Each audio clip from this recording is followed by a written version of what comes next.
Salam keluarga seperjalanan mengikut Kristus. Tema perenungan kita hari ini adalah doamu untukku.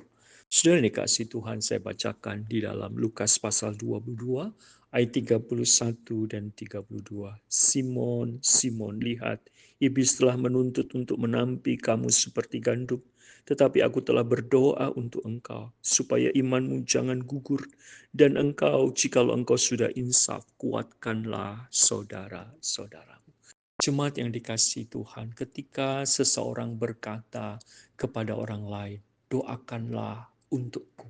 Saudara, ini bukan sekedar pernyataan lip service, bukan mulut basa-basi. Tetapi ketika kita menyadari betapa seriusnya, pentingnya akan arti doa yang dimohonkan bagi hidup seseorang.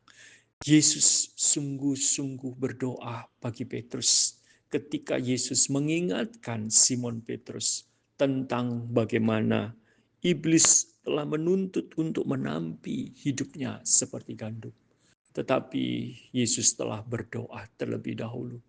Dan di dalam doa Yesus, Yesus meminta supaya iman Simon Petrus tidak gugur.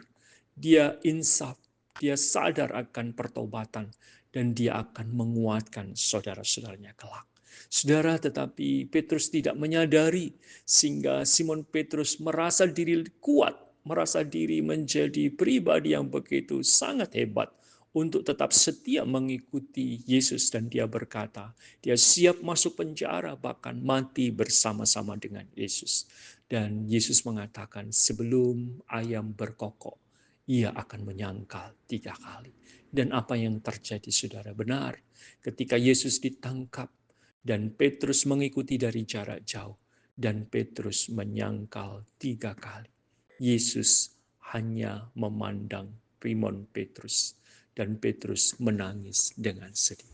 Tetapi kita bersyukur, saudara, doa Yesus sungguh terjawab. Doa Yesus kepada Bapaknya untuk Simon Petrus supaya imannya tidak gugur benar-benar tergenapi. Berbeda dengan yaitu murid yang menjual Yesus, yaitu Yudas. Alkitab Injil tidak mencatat Yesus berdoa bagi Yudas. Tetapi Yesus berdoa bagi Simon Petrus, dan iman Simon Petrus tidak gugur. Dia sadar dengan cepat akan dosanya, dia insaf. Bahkan ketika Yesus sudah mati dan bangkit, hidupnya sungguh-sungguh diperbaharui.